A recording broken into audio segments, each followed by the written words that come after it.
Okay, so there are two parts, and today we are going to spend the first portion of our time during our live coaching session talking about writing, because ultimately you have to understand that your work, what you do, is going to be reviewed through your writing. Maybe you might be the best idea person in your company, you might be the best communicator, you might be the best speaker. None of that works because the exam is a written exam. In fact, it's a typing game. So it's all about writing, which is why the most important rule that I'm assigning to you from today is write, and which is one reason why I finished the pre-scene analysis, which I usually take up to 5 weeks. I kind of fast tracked it, because I wanted to spend more time telling you how important writing is. So write is the main, like it's your rule. So don't forget this as you go forward.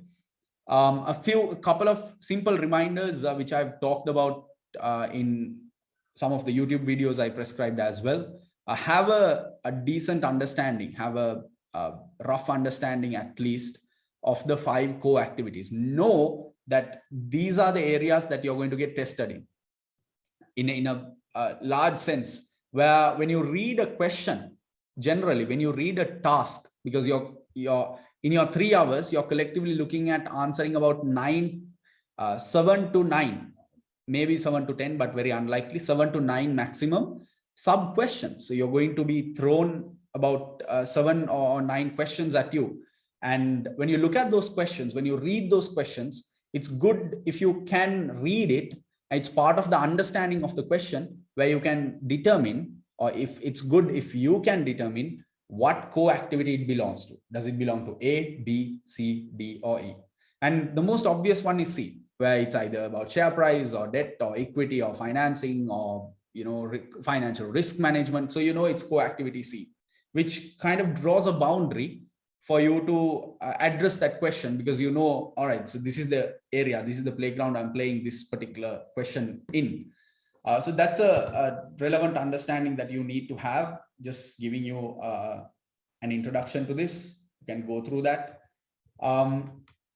Now, this week, in fact, one of the YouTube videos I prescribed is called 10 writing tips for the strategic case study. So this is actually 7. It used to be 7, which I have updated to 10. So when you go through that, I do a simple explanation of all of the 10 points. So please make sure that you spend some time on that. That's about 20 minutes of your time there.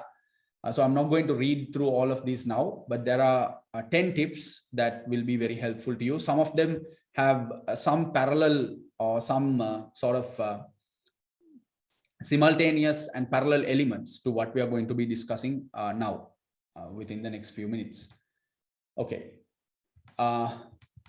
You've already gone through the 5 reasons why students fail their CS, and you have no idea how that particular video on YouTube, in terms of the responses I got, in terms of how so many confessions. I started getting confessions by students saying, this is exactly the reason why I failed.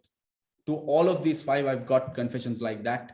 And I've been able to help many understand the problem, where the particular problem is. So this is important, because when you do the mocks, when you actually, because next week the mocks will be released, and when you go through the mocks, the idea is to avoid making these mistakes as much as possible, to the maximum possible extent, which is why this is important.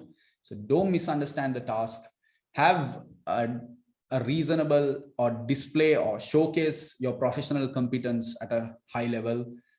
Do not fail to grasp the overall context. We will talk about it in detail. Do not have preconceived notions of maybe syllabus areas and how they get used. This is one reason why I always discourage you from reading mock exams and mock responses a few days before the exam, couple of days. My advice always is, if you're leading up to the exam, the day before, and preferably even the day before that, stay blank. You don't go reading mocks. You don't need to, you don't have to, because the danger is you're going to be if it's going to get imprinted in your mind, and you might carry it to the mock, or rather you might carry that idea into the actual exam, and you might read a task and read what you want to read instead of reading what they want you to read. So that is a danger that we want you to avoid. Even this time, even this particular exam session, November 2021, there were many cases where I had a chat with, where that particular issue had happened. There were, even in our batch, there was one member who spoke with me and who told me that this is exactly what I did. I couldn't listen to you. I was too anxious. I was reading mocks. I was going through all these answers. And on the one side, I was exhausted for the exam day, so I was not in good form. And on the other side, I had too much of the reading that I did in my head, that it was like because you want to have a clear mind on the exam day. You want to like be stress-free, clear mind, clean and clear like a blue sky. And you want to go and open the screen of the question. That's the state of mind you should be at, which will make your life very, very easy. And failure to present the final written format solution at the required standard. So we don't want to do that. Okay. So we will be looking at 5 main writing lessons, 5 or it might be 6. Let's take a look. The first one is know your content. And the whole idea is be competent. And what I generally mean by this, and these are not my words, this whole segment is backed by evidence from the CIMA examiners' comments. So it's not really me, it's really coming from evidence-based. I want to prove to you that these are real factors that the examiners have advised or commented on. So this is part of getting into the examiner's head, because you want to pass the exam, you want to pass it easily. You're spending good time with me in the live sessions, and you want to make these sessions very productive. So if you understand these things, if you take heed of these things properly, the work that you might have to do outside of this might be very little. And you practice the mocks, you understand what the examiner expects you to do, and you just deliver. You give them what they want, they give you what you want. They give you ACMA and you're done with this, you move on. So that's the whole approach we're going to take on this matter. Now, here the examiner is saying that it is important to understand the subject matter in the syllabus, and very critical word is understand, not remember, not memorize, not anything else, but understand. Because ultimately the expression of your knowledge in the exam is not just verbatim, you write what you know of the syllabus. It's really contextualization. It's something that we call application.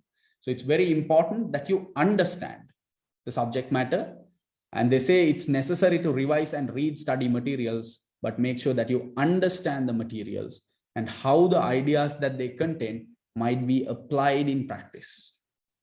That's the important part. You will notice, I invite you always, I encourage you to look at the past couple of pre-scenes, go through, there are 7 variants in both cases. So even if you go through 2 of them, you'll have like 14. That's about almost 150 to 100 subtasks. And you go through all of those questions, every single one of them, you will not see a single question that is theoretical, that tests you on theoretical knowledge or necessarily an explanation of your theory knowledge. Not a single task. Every single task is practical. This director is doing that. What do we do this? This is the ethical problem. We want to face this particular challenge. What is the risk? What is the benefit, etc. Very practical. So recalling content might be helpful, but it is vital that you can take it one step further and apply it to solving problems. So this is the expectation. Please take heed of this.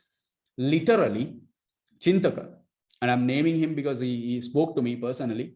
Chintaka was one of our Australian members from Australia last time, and he got, if I'm right, 98 for the exam, 98 or 92. I'm not sure, I mixed them up. And he told me in the call, he told me, Azman, all I did was I stuck to your rules, the lessons that you said. I just, and he said something very interesting. He said that before every mock, he went through these writing lessons. He had written them down in a notepad, and he went through the writing lessons just to refresh his mind, just to remind himself, all right, so this is the basic discipline. So this is the first one. Know your content and be competent and be confident that you know it enough. And the idea is that it's not a theory test. It's a practical test. It's about application. So ultimately what you write is going to be practical. So you don't even have to worry too much. They're not going to test you on whether you know the or whether you know how exactly to explain or calculate interest rate risk, or how exactly to calculate the gearing ratio, etc. Right? They don't want you to give the standard textbook definition of emergent strategy. None of that is required. All they want you is to display that you have the sufficient knowledge in a practical context. And they're very clearly communicating it here. Furthermore, they say elsewhere, apply technical knowledge to respond to the question. And that might seem obvious, but feedback from markers always highlights that as a problem for many candidates. What's the problem? The problem is applying technical knowledge. Now, this is the thing. Now, apply is a writing lesson in itself, which we will be talking about in the latter part. But applying what? That's what I want to stress. Applying your technical knowledge. You need to apply your knowledge. Now, if you want to assess a corporate governance question where they want you to comment about good governance, comment about whether the directors have executed their duties in the rightful manner. Now, you want to do it not from your personal judgment, not based on your judgment of what is right and wrong, but you have to do it from your understanding and your knowledge of what corporate, the UK's code of corporate governance dictates. It says very clearly, these are some of the characteristics and traits we see in a good governing or well-governed body, a well-governed company. So you want to use that knowledge and compare what's going on in the situation and see, all right, so am I actually seeing this? Are we really, following the good governance traits? And then comment about it. No, we are falling short here. We're doing really well in this area. That's what you need to pitch. And that's what they mean here. Apply your technical knowledge, which is why I've always iterated the fact that having the knowledge is important as the first step. It is unlikely that you could pass the exam without properly revising the syllabus material, but you must apply that to the specific case. See, 2 parts. This is writing lesson number 1. This is, I think, writing lesson number 4. The first part is it is unlikely that you could pass without properly revising the syllabus material, and that syllabus material which is prescribed to you clearly, right? Which you find. So I hope I've made the case. Okay, let's take a look at this. So it's all about being professionally competent, where you have to have a fairly reasonable knowledge of strategic level subject content. It doesn't have to be perfect. It doesn't have to be deeply technical, but as a business leader, it should be at a competent level. A peer or junior shouldn't be able to surprise you with knowledge in a general sense, just to understand you, just to understand the expectation. And as for a task shouldn't surprise you either. In the exam, the whole idea is, and I like to say this, where you read a question and you read the requirement and you never become, or you never are surprised. You never are shocked. Because sometimes what happens is you let the whole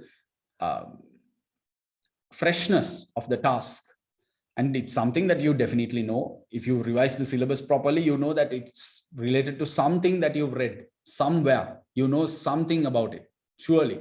But if you let the task shock you, then the whole thing can go sideways a little. So you don't want to be in that particular mode. You want to always be calm. I like to say, if it's surprising, pretend as if you're not surprised. Just pretend. And there's it's something that comes from the religion. If you get angry, pretend like you're patient. And it's something that is prescribed for people who get angry a lot, where after a while, a good couple of years of pretending like you're not angry, ultimately they realize that they practiced not being angry at all. So the whole thing about this also is, you see a question, maybe it's new, maybe it's something that seems a little unfamiliar. Pretend like you're not surprised. Pretend like you know it, and you will definitely have the response to write to it. Okay, so this is a comment from the examiner about a response that had done poorly. And I'm going to read a couple of lines for you. The expectation is that candidates must be able to demonstrate an understanding of technical issues and to reflect the scenario when selecting and applying relevant models in response to each task. And they say, candidates who scored very low marks, which we generally refer to as level 1 or 0 marks, demonstrated limited technical understanding of the syllabus content, possibly overlooking or misinterpreting the assumptions upon which technical models rely. So this is why a proper understanding of your technical knowledge is important. Okay, moving on. Writing lesson number 2, understanding the requirement. And this is something that Chintaka himself remembered when he told me, Azman, your second lesson, that was the most critical, and something that I talk about greatly is you have to understand the question properly. You have to. If you do not get this right, then the whole thing goes sideways. You're not able to respond in the way that it needs responding because you've misunderstood the question. They want you to go to New York, but you're going to Sydney, something like that. So you have to understand the requirement. You see, and when you look at CIMA commentary, and this is the first comment. It's the first comment. And the first phrase or line they're saying is, answer the question. Answer the question. So it's extremely important to answer the question, not to answer what you think the question may be, not to answer what you believe the interpretation of the question may be. No, answer the question. Simple. There's a question, answer it. Do not give me anything other than that. It doesn't matter. You might be the world's foremost expert in everything other than what the question wants you to write. None of that is useful as a response to that question. You have to answer the question. And they say, no matter how obvious that seems, examiners complain that candidates often miss the question. So you cannot, not a single member, and I want every single member of this batch to pass, meaning that none of you here have to ever or should allow yourself to ever misunderstand or misinterpret the question. It is that important. And even if you take 5 minutes extra, because you might end up seeing certain tricky questions, the language might be a little tricky, where they use words like should you, how do you, or what do you think, or what do you, or because some questions are very straightforward where they say evaluate. So it's very straightforward. All right, I have to evaluate, or recommend, or discuss. So they are very straightforward. But you always have a couple of questions. We looked at one last week in the task simulation, where I didn't want you to write too much about what the director's responsibilities should be, but more about what your take on whether the directors had done the right thing or not. So that fine line is important for you to understand. They say that candidates frequently offer, and this is a common thing which now has actually reduced, and you now mostly see this behavior with CIMA students, with candidates who have done CIMA, the whole syllabus, all these papers, where sometimes they might be too familiar with an area and they interpret the question as a test of that particular subject area, and they end up writing detailed summaries of syllabus content. So we don't want to do that. We want to answer the question with little or no reference to the scenario. So obviously, I want all of you to take heed this point. Always ensure that you cater to the requirement. Anything you write, and this is very serious, because if you write 500 words, every single word that you have written must contribute only toward that requirement, only absolutely toward that requirement. and nothing else. Anything you write should address the requirement. Anything and everything you write, in fact, should address the requirement. Do not fill the writing space with words in your head. And this is something that I want to warn you against and tell you that you shouldn't be doing, where you're under pressure, you want to end up writing something, or you might feel comfortable with a certain area. Maybe the question is about internal controls, and maybe it's an area that you're really familiar with. So, you feel a boost of confidence. Oh, right, I'm really good with internal controls, what I'm going to do.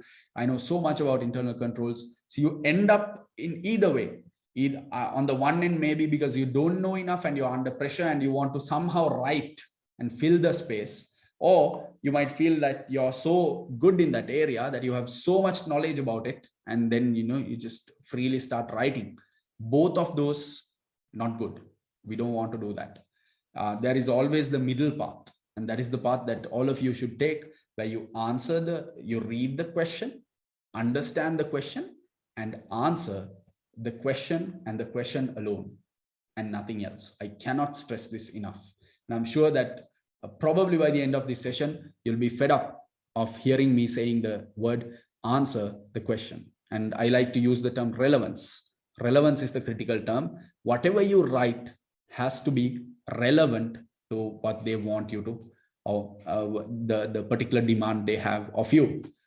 Understand the requirement before you write, because there is no point writing, absolutely no point writing anything if this isn't achieved, which is why I always say, we will talk about it in time management as well. But if a question is tricky and you feel like you want to take 10 minutes, let's say you want to take 10 minutes extra, take it. It's perfectly fine. Because instead, if you can take 10 minutes, and this is a whole lot of time, and I know there is not a single SCS question in so far we've ever got where a student has ever needed 10 minutes to understand the question. But somehow, even if you need 10 minutes, take it and understand the question. It's okay. Because after taking 10 minutes, let's say you end up writing 250 words instead of being able to write 400 words had you not taken the 10 minutes. It's far better to write 250 relevant words than to write 400 irrelevant words, because the 250 relevant words will take you across the finish line successfully, rather than the 400 words that are absolutely irrelevant, that have no value whatsoever toward the goal you're trying to achieve in terms of the requirement. So there is no point writing if you have not understood the requirement. Do not start typing until you have a good level of confidence that you understand the requirement well. It is the most important fact when you face the exam, and generally any exam, but even in this exam. And do not write if you are unsure, because there are certain requirements where it might take you a few minutes to be really sure that this is exactly what they want. And if you let haste, there's a saying that man is impatient. It's actually coming from the scripture. And man was, according to my faith, man was created impatient. All of us, we were created impatient. We were like from Adam's time. Adam was apparently impatient to eat the forbidden apple. His impatience got the better of him. He could have waited. He would have just waited until, God came and asked God, should I eat this? I heard some gossip that if I eat this, I'll get eternal life or whatever. But the impatience got the better of him.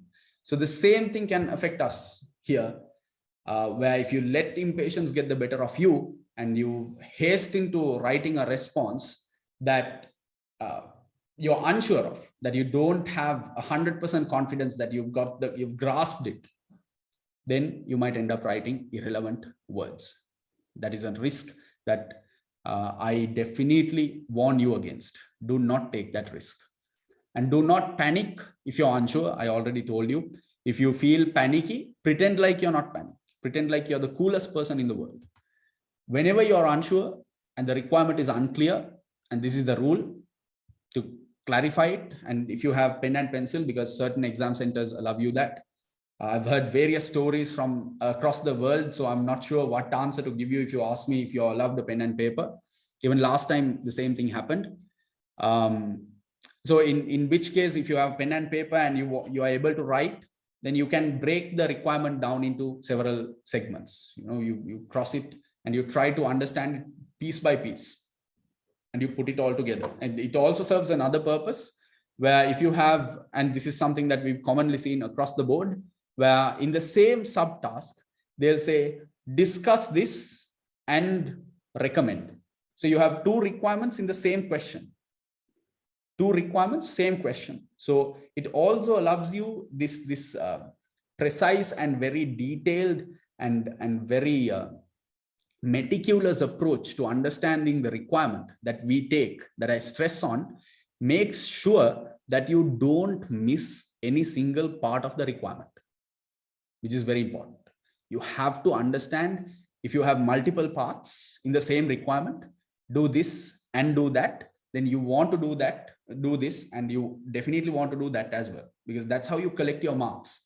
Because if you have two parts in a subtask and you've got 10 marks, and let's say you only saw the first part out of haste, you ended up writing the first part, but you did a really good job.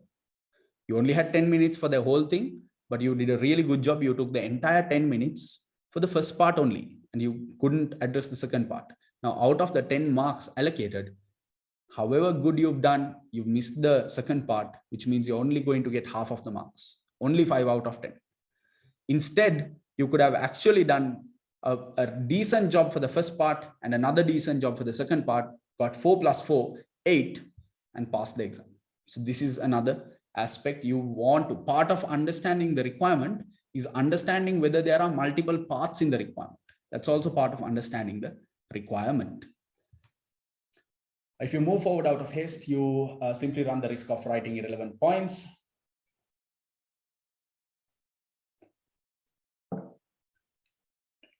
And this is what I was talking about, that it's always better to write a 60% right answer, correct answer, than 100% wrong, irrelevant answer.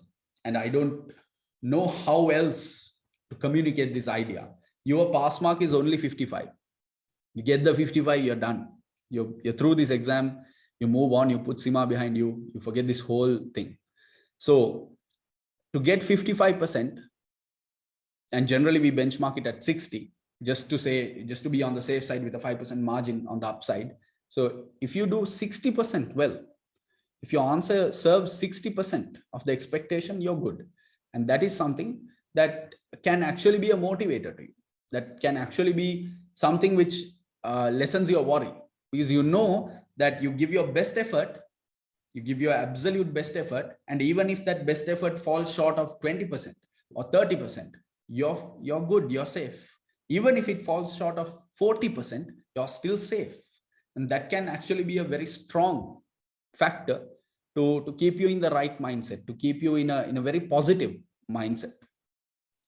So please don't worry. Always, even if you need extra time, just take it. Take it to understand the requirement. Yeah, I already talked about it. One of the biggest issues and how commonly students lose marks is by missing parts of the requirement. So always you need to capture the full requirement in the fullest sense of its understanding.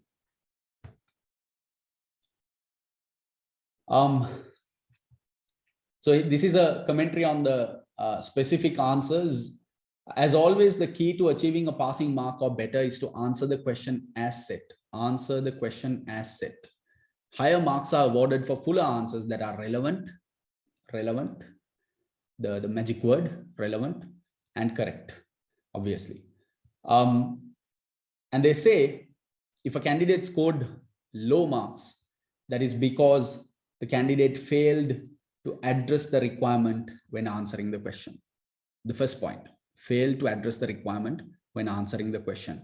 So from last week or the week before that, we've been looking at tasks. You've been getting the model tasks.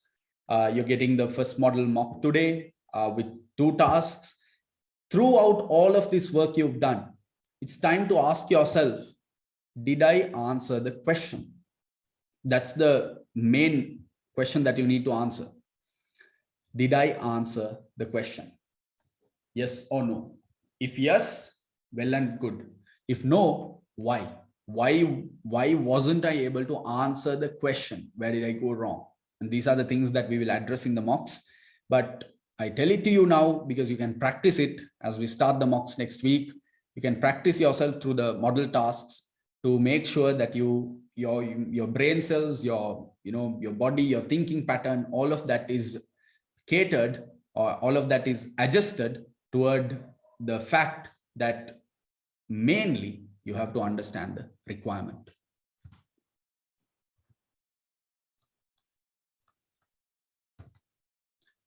Number 3 is answer planning. And the whole idea of answer planning is that the sort of rule is you should know what you're going to write before you write it. You should know, I'm going to repeat it. It's about knowing what you want to write or what you're going to write before you write it, not as you write it. Because if you're writing as you type, if the ideas are coming to your mind as you type, you don't have, you're not pre-prepared, you're not pre-planned, you're not planned ahead. So what happens is that as you're typing, you have the first sentence in your mind, but that's all you have. You don't have the second sentence, you don't have the third sentence. So what happens is that as you're writing, as you're typing, you start discovering words. So you're writing the second sentence, and then at the end of it, you try to think of the third, and it comes to you. And depending on various standards of typing and writing, familiarity and experience you have, you might be at various stages. Some people might find it very easy, that new words and new sentences keep coming to them easily. Some members will have trouble, challenges in terms of, they have to pause before they start typing the next sentence, paragraph. You type the first couple of sentences and then you're paused and you're thinking, all right, so I communicated this, how should I communicate the rest?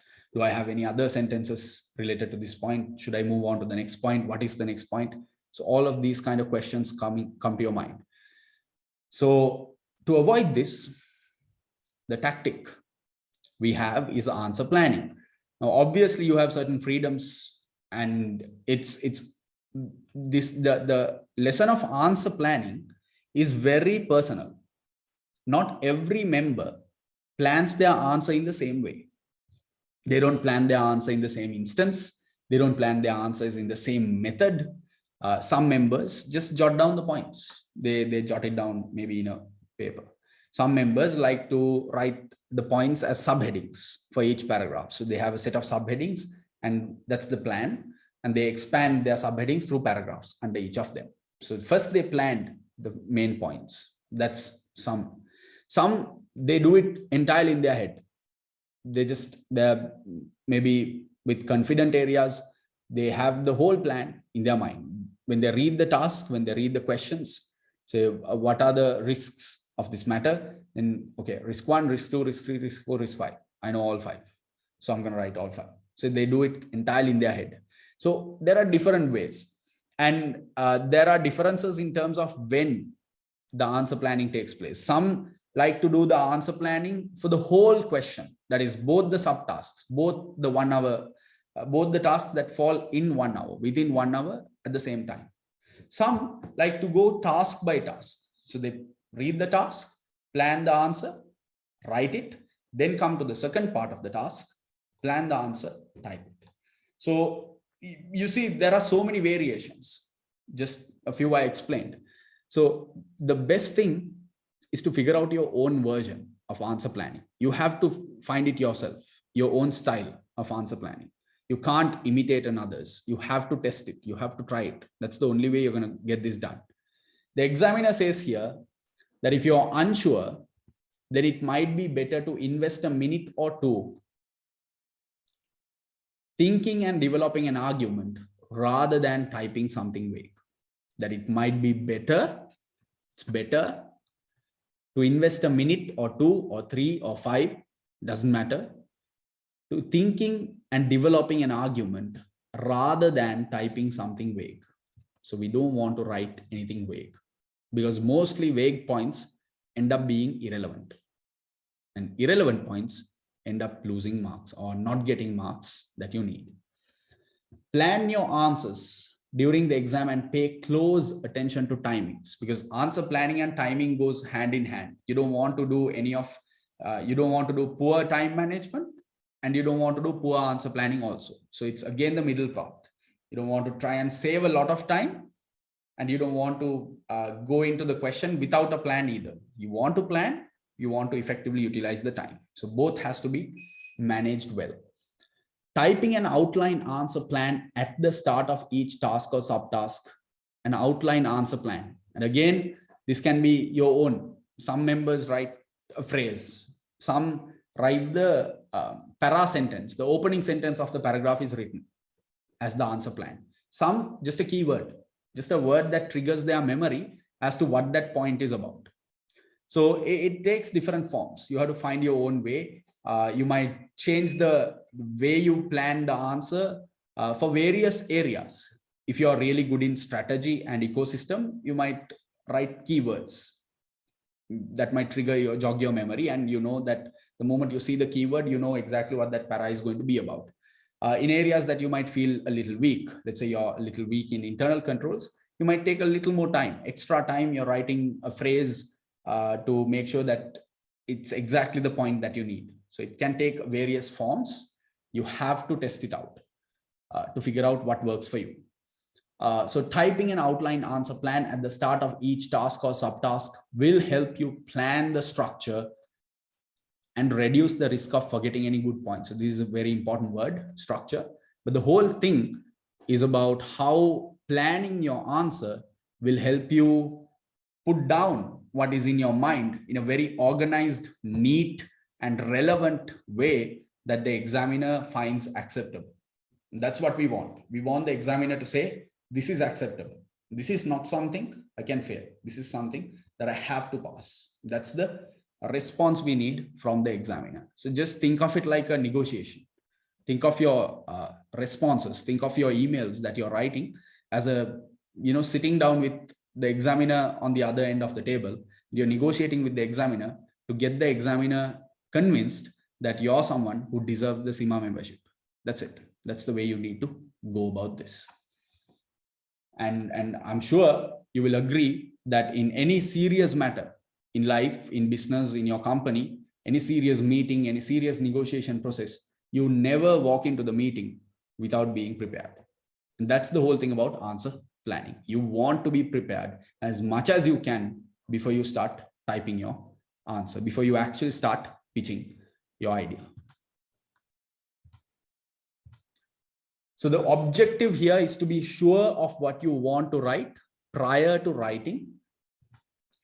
And it's usually done after writing lesson 2, after understanding the requirement. It takes the form of a collection of subheadings, subpoints, but I don't want to comment too much on that. Certain factors to consider: you want to be sensitive about time. You want to think about the throughput in terms of reading, thinking and planning, and writing, because it takes some time to read, it takes some time to understand and plan, it takes some time to write. So you want to manage that time effectively. And you want to also be sensitive or conscious of the weightage, because within 1 hour you get 2 tasks, maybe it's 60%, 40%, and both of those tasks might have 2 parts. So you altogether you have 4 parts. And if you really think about it, if it's 60 and 40, you're looking at the first question 30%, 30%, the second question 20%, 20%. So that's 30, 30, 20 to 20 in the ratio, which means that if you have 60 minutes, you need to divide it accordingly. So that consciousness has to be embedded. And it's part of the, and when I say it like this, when I try to explain it like this, it might seem a little tedious. It might seem a little daunting, a task, but it's not. It's actually something that you can cultivate through practice. You do a few mocks, you realize, oh, right, this is just managing an hour. And we are usually people used to managing 24 hours. So managing an hour is not a big deal. So it only with practice, you'll find it very, very easy. So I encourage you to practice. Don't put off the practice.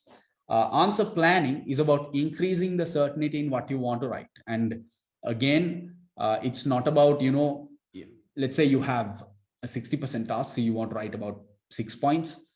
Maybe the answer plan is only 4 points. Maybe you can only think of 4 points during that planning time. Just go ahead with that. The rest of the 2 will come to you. You don't have to, after you have 4 points, you don't have to start wondering, looking at the sky, thinking, all right, I need to write 6. What's the 5th?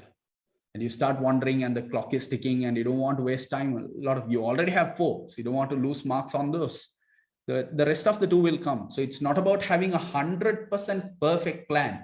It's about having a 60 to 80% plan that will help you increase the certainty of what you are going to write. So during mocks, develop your own approach to how you plan the answer.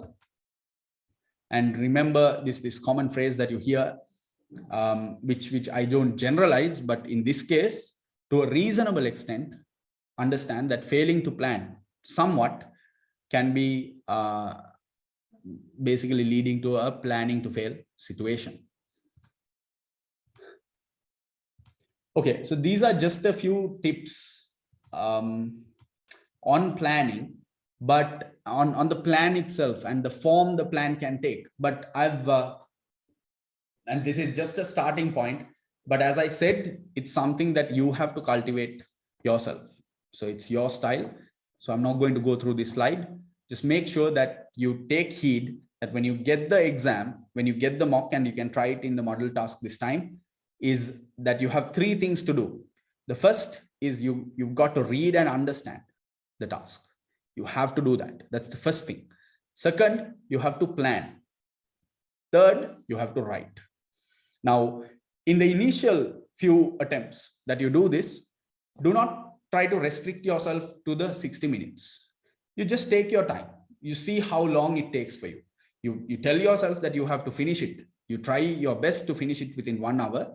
But if it takes 10, 15, 20 minutes extra, in the first few instances, it's okay. In the first mock, you do, if it takes 4 hours, it's perfectly all right. The idea is to test yourself, to give you a maximum, and to see how long it takes for you to give you a maximum, and what is the result it delivers. And then you can tweak around what the experience that you had.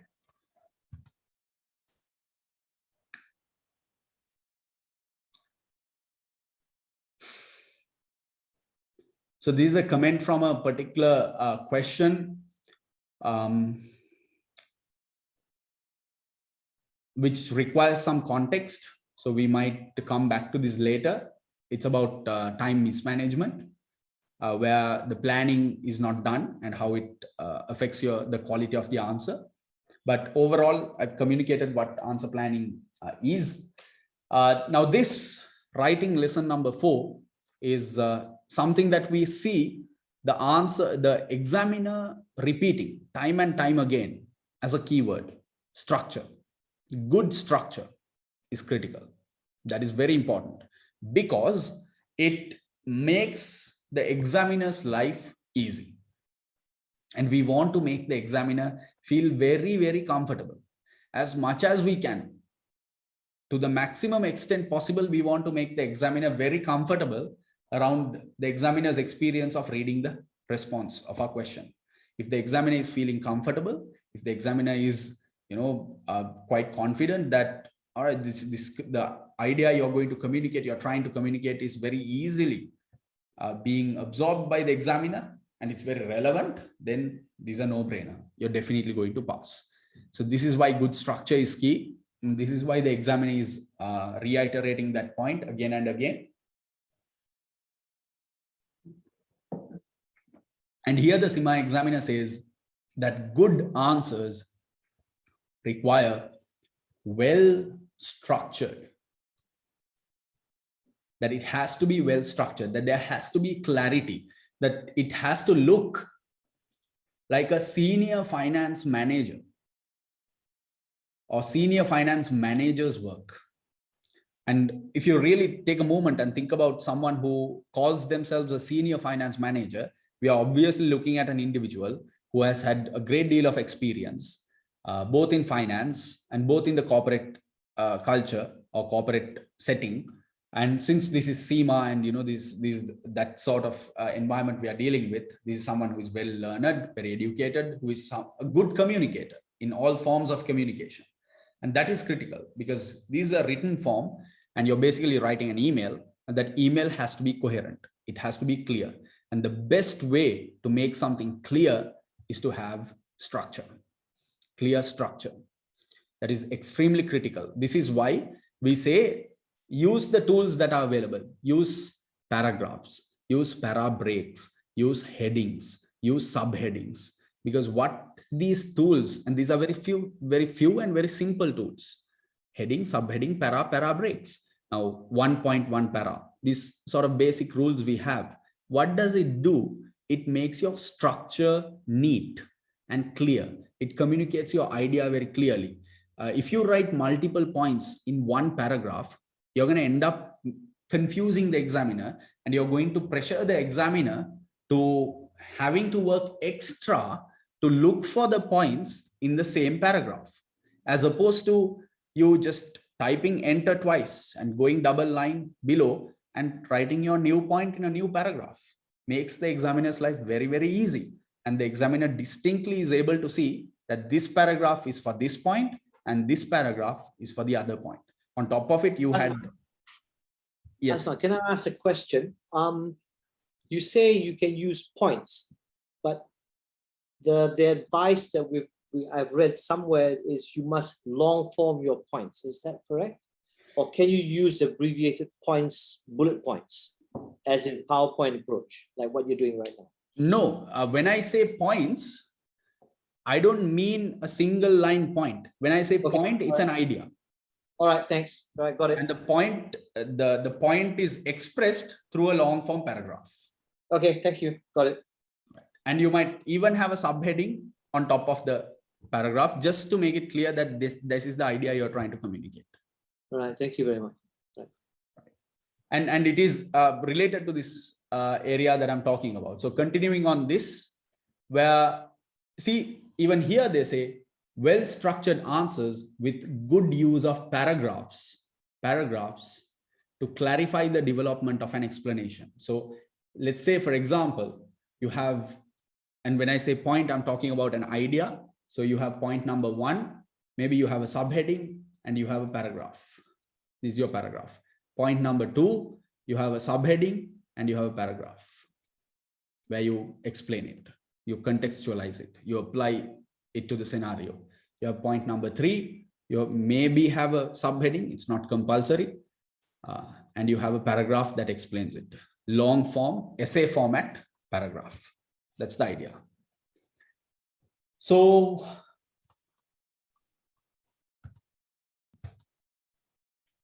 in your paragraphs, write short, simple sentences. And by that, by writing short and simple sentences, the clarity and the accuracy is generally improved. And these paragraphs have to be effective paragraphs, meaning they have to get the job done. And we'll be talking about it in detail next week. And your structure is basically headings, subheadings, and paragraphs. That's it. Headings, subheadings, paragraphs.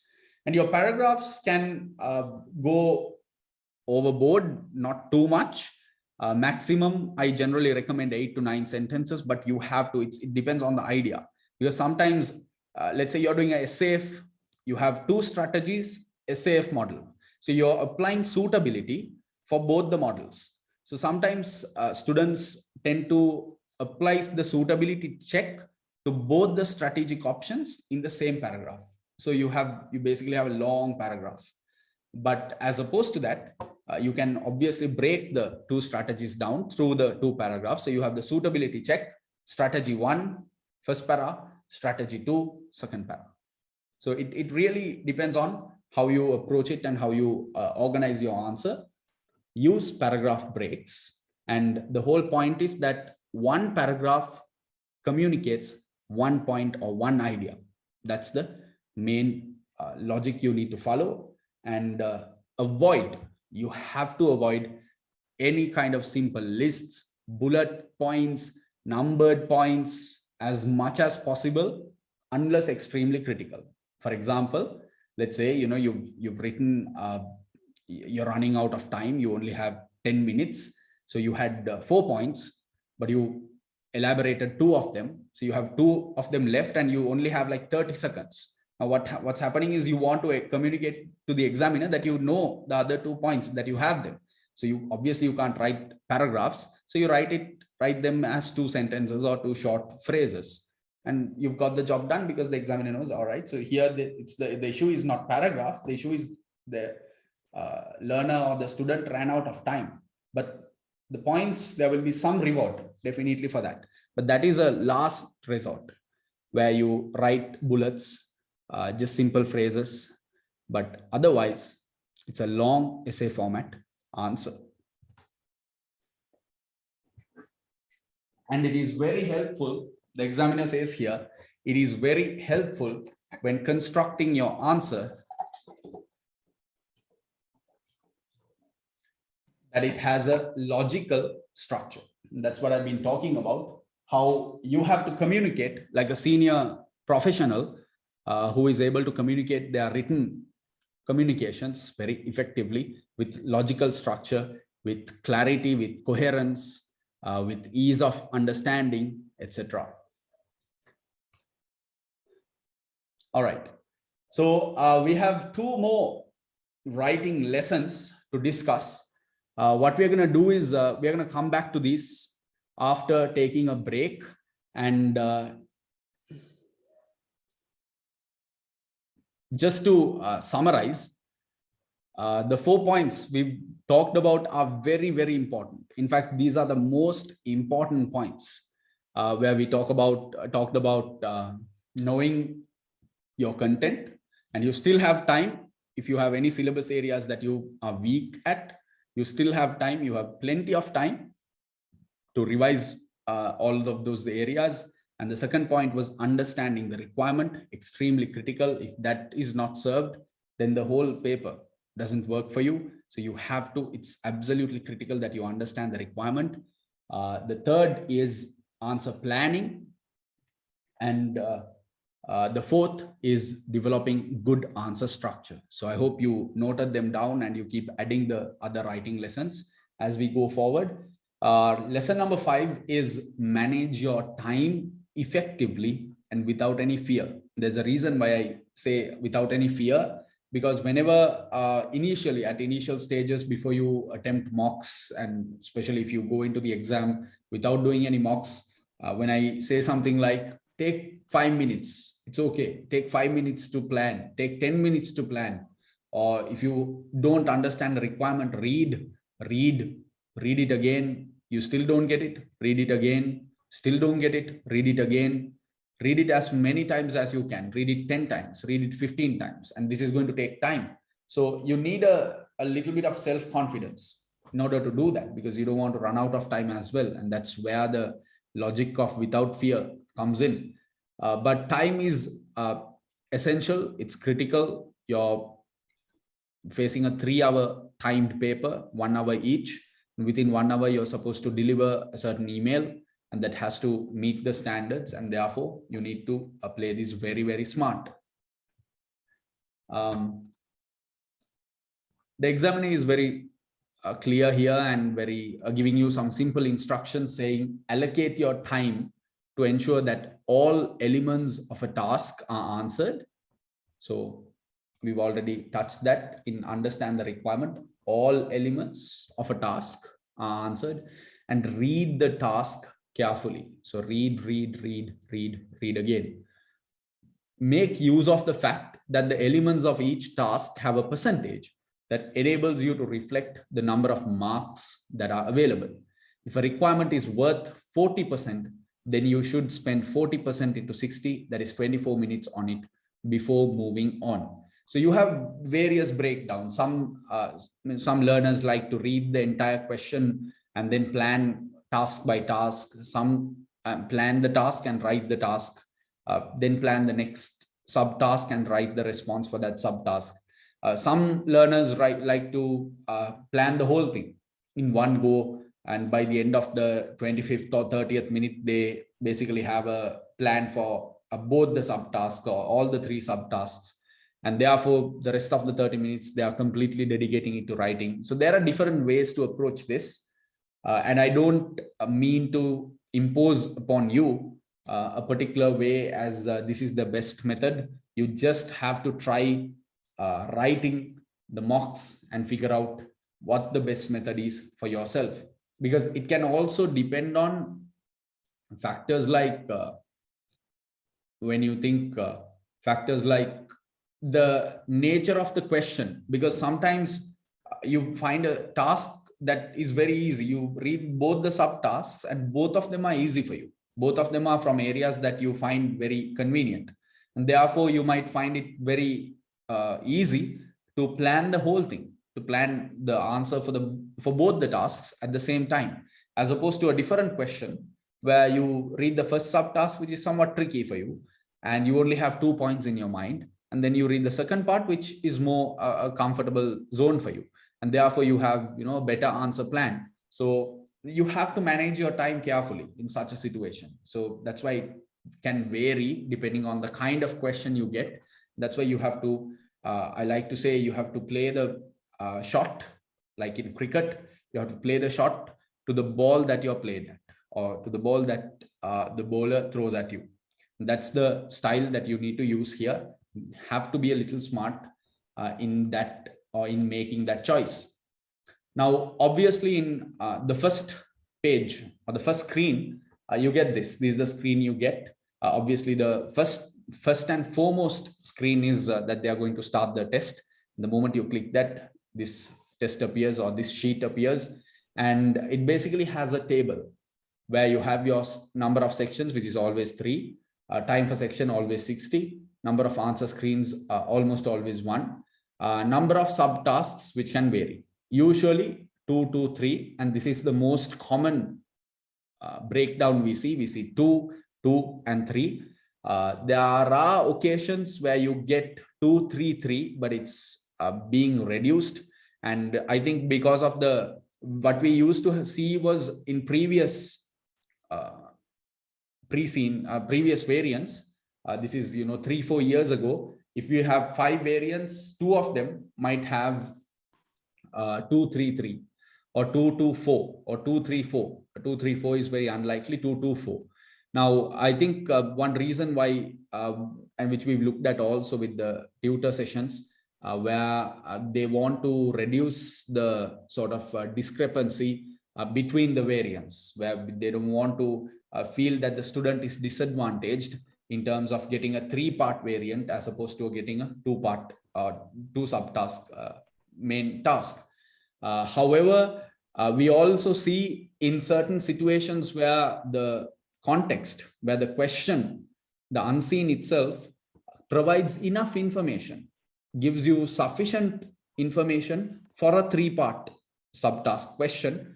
You get 3 tasks, and the benefit of 3 tasks is that the breakdown is further, the breakdown is more detailed, where you have 40, 30, 30, and that generally increases the if you manage the time properly and if you approach it smartly, it generally increases the probability of how many marks you can get as well, because you have 3 parts as opposed to 2. So for example, if you see something like this particular situation where you have first subtask, second subtask, and third subtask, you're seeing percentages. This is a equal proportion task, equal marks are allocated, equal effort must be made, equal time should be used. Simple logic. This is what you determine through the percentages. That's what you need to practice also through the mocks, through the subtasks, meaning that you have to allocate equal effort and equal time for the 2 subtasks accordingly. So now I told you that I do not wish to impose on you a particular method or particular approach in time management. However, a sort of ideal situation, this is quite difficult to achieve, but something ideal is you break down your 60 minutes into 10 minutes reading, where you read the intro paragraph of the task and you directly go to the requirements before you read the context of the situation. You directly read the requirement just to see quickly. It's a very quick read, but careful also, not over hasty, just to see what the expectation is going to be, because then you can orient your reading of the rest of the context toward seeking points, seeking context, seeking answers that will help you respond to those particular requirements. So it can help you kind of pave the path that you need to walk, having an early understanding of what the requirement is. But this is purely up to you. And then you come back to the main content of the unseen. So you do the reading in 10 minutes, and then you do the planning, answer planning, basically just putting down main subheadings, but that answer plan can take any form you can take. So at the end of the 20th minute, you've read the task and you have developed the answer plan, which leaves you with 40 minutes for the writing. Now, this is the catch here, that this job is quite tough. And it also can vary. And this usually works ideally if you're a very fast reader. And also this breakdown works where you're planning the whole thing. You're planning for the entire requirements, all of the requirements in one go, in a single attempt.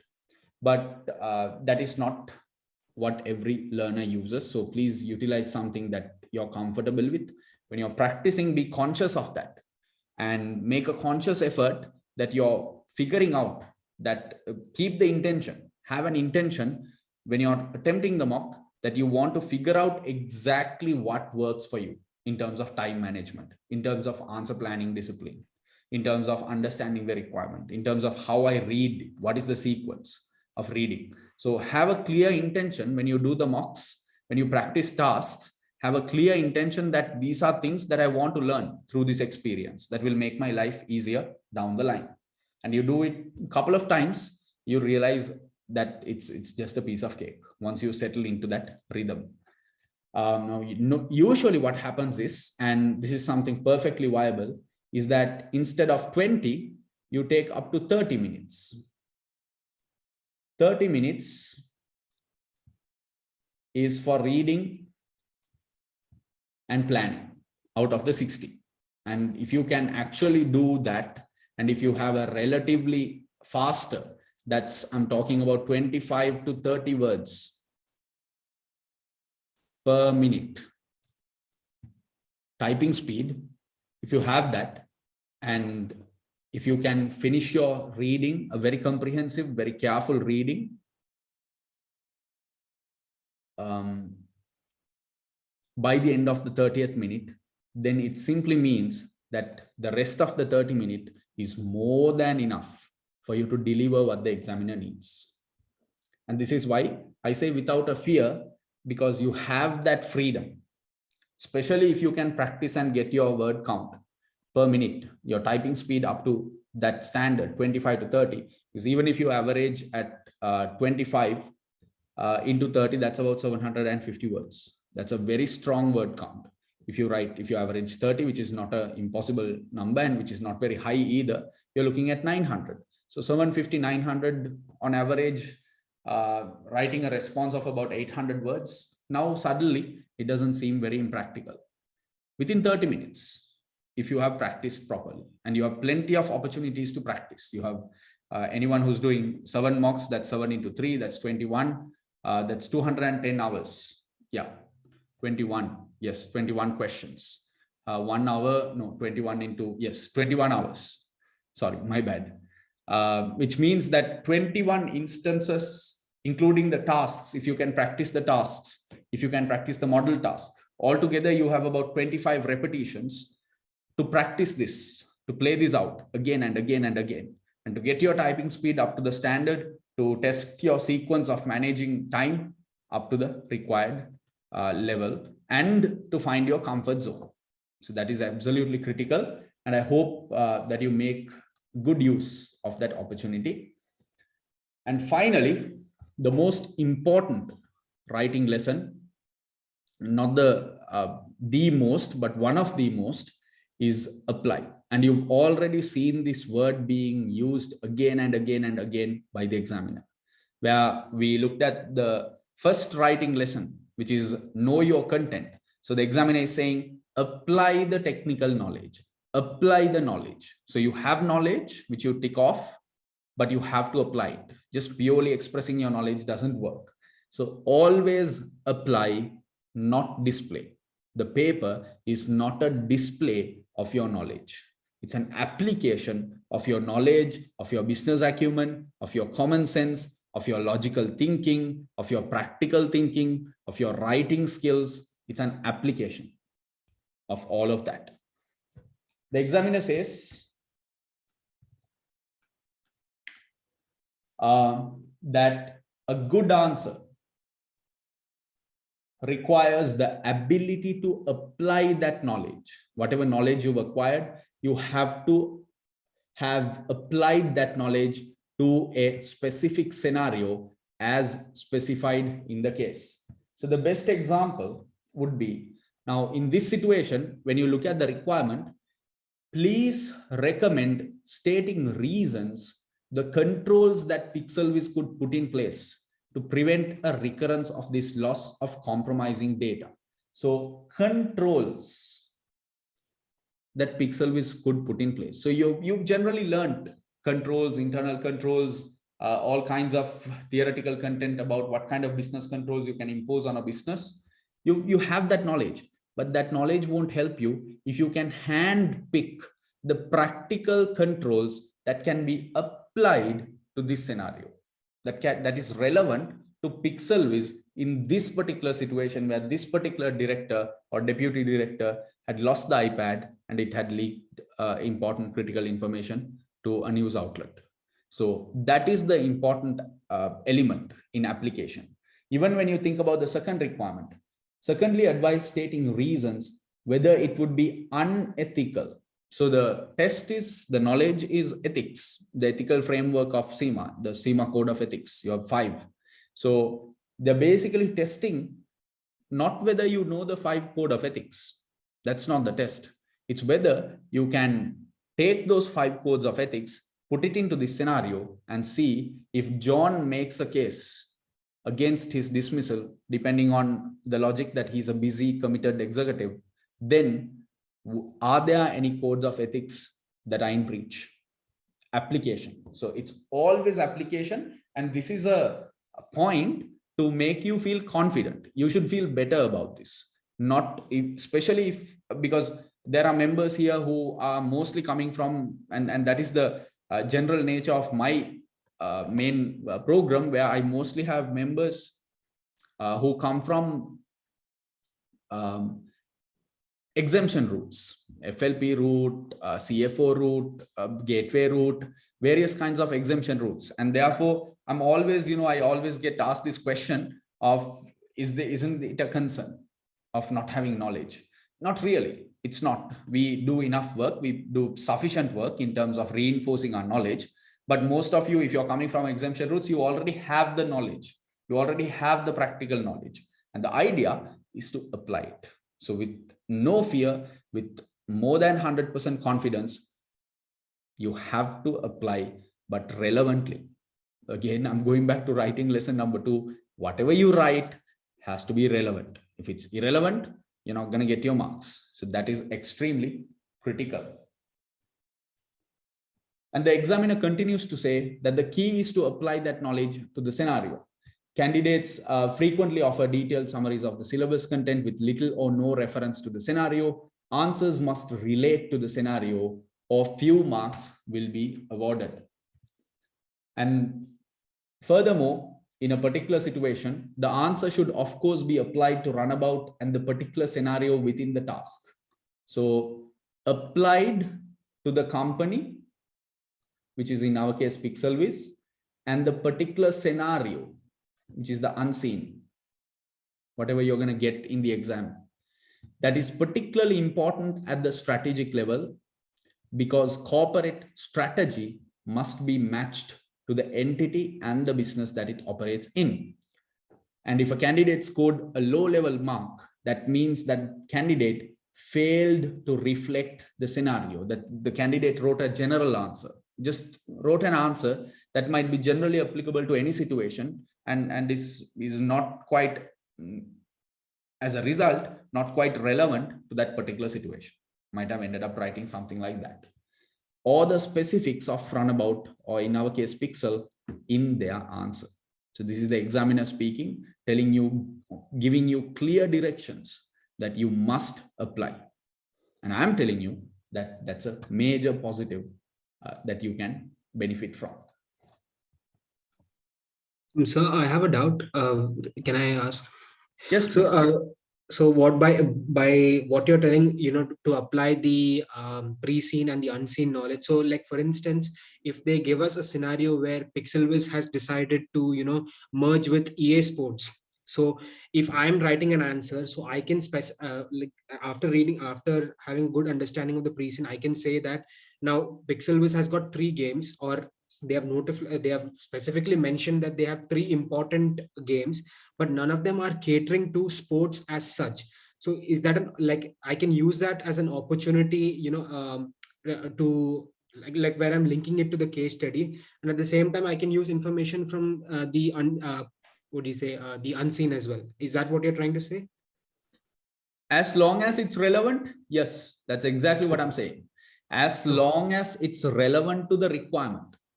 Because now when you pitch this idea, Gopal, you didn't tell me what the question was. Basically, Pixelwiz has decided like they want to enter into the sports market, or they want to create games that like FIFA, for example. So currently we know that they in the pre-scene it is not mentioned that they have, even though there are multiple games for multiple genres, they have not mentioned which game they are specializing. Only things like Jacob Plunge, Keppel West, and Kratzy Swan we know, and they are not sports games from my understanding. So we can use that particular knowledge to say that, see, we do not have a good market in this particular genre, so we want to collaborate with EA Sports for creating sports games, for example. That's what my understanding. Sure. So this is what you're saying, but what is the question? Do you have a general, now when you say this, do you have a thought as to what the question is, what the requirement is? No, sir. Just a general statement, just a general understanding. That's the thing. Now this information, this particular information, for example, where you say that Pixelwiz doesn't have a game in the esports genre, we don't know that. Correct. We know that there are 3 games that they talk about. We know that these are very successful games, and we know that Pixelwiz is one of the global, one of the most leading game developers in Westland. We also know that Pixelwiz has games, successful games in all kinds of genres. And we know that Jacob Plunge series as a franchise contributes to 19%, but we don't know the breakdown of the rest of the 80%. So you're dealing with assumptions. This is a gray area that you're dealing with, where you have to be careful, because you don't want to bring uncertain information into a scenario. Now, if the unseen, now in this particular matter, if it is relevant, first of all, because if you're writing something like this, then maybe the question could be something like, we are trying to merge with EA Sports, evaluate this strategy. So that's the question. So you're evaluating the strategy of the potential acquisition, and you're writing about benefits and risks. And in the benefits side, you're inclined to say that this is an area that we are not specializing in. As a result, it might be really good to have, and because, esports aspect or esports genre is very booming, and a lot of gamers are addicted to that, and there's a huge potential market there. Might actually be good for us to merge with EA Sports and bring in FIFA into our portfolio. Now, that is how it becomes relevant, because if it's irrelevant, then no point writing it completely. Okay. And yet, the writing of this particular fact, right, it has to be backed by, now, obviously, in that perspective, you can write, but the unseen, the exam day, whatever you're going to get will give you the indication whether you can write something like that or not. Okay. Fine. The unseen will tell you that we are considering merging with EA Sports, and Afifi Al-Akiti had mentioned how we are only specializing in certain genres, and we are potentially looking at esports because they might have certain games that might be a strength to our portfolio, etc. So there might be a general indication that allows you to write something like that. But other than that, entirely, completely assuming new information that is not in the pre-seen, that is not in the unseen, that is not something that is recommended. Okay, fine. Perfect. Thank you. And you can test this when you try mocks. Okay, fine. Got it. Now, on the other hand, bringing in new information, there's a sort of small room that is by bringing evidence from the real world to back your point. Okay. Let's say, for example, you're talking about how business process re-engineering might fail, that it's too radical. Let's say, just for an example. And you suddenly come up with a particular stat where you hear a particular statistics, maybe 70% of United Kingdom's BPR exercises have failed. Now, this is a fact that you had in your mind, right? So that is a actual information, piece of information that you can bring in order to back the argument that you're making to say that BPR might not work, that there's a probability that it might fail.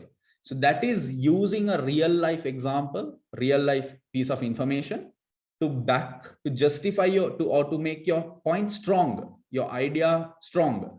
So that is one opportunity. But other than that, assuming entirely new, and when I review mocks, I'm very careful about that. You'll see if you ever do that, so you can test it out. Also to see, just to see whether your idea works or not. So the distance you can walk with that. Okay. That's the advice on that. Okay, understood. Thank you.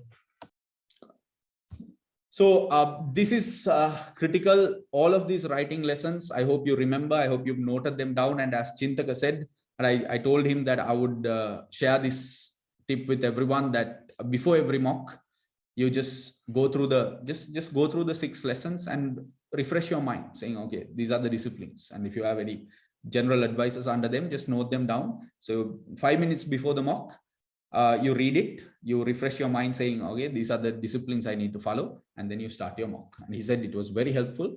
He just stuck to it and it delivered results. I'm hoping down the line, to collaborate with him also to talk about this more. But just giving you a heads up.